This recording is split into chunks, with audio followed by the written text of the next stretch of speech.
ең бірінші инстаграмға кіреміз. Инстаграмға кіргеннен кейін мына жерде настройка бар. Мына батарейканың астында ұзын 3 сызық бар. Соны бассақ, инстаграм визитка деп тұр ғой, соны басамыз. И поделиться деген белгі тұр төбесінде, соны басамыз. И скопирование болды. Қараңыз, енді мына жерде WhatsApp-қа жіберетін кезде, мысалы мен бір нені, мынау чатымды, мына қара, уже мынандай болып тұр.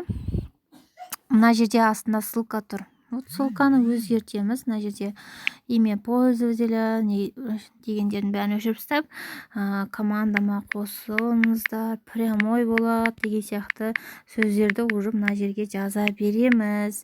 Ал мына суреттің орнына біз жаңағыдай басқа нәрсе,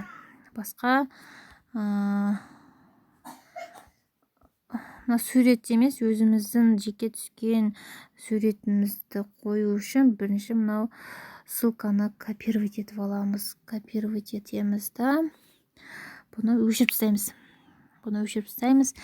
Енді неге чатқа жіберетін алдында біз не істейміз? Мына бір суретті мысалы таптық. Енді мынау копировать етіп алған ссылкамызды мына жерге вставить етеміз. Міне, болды.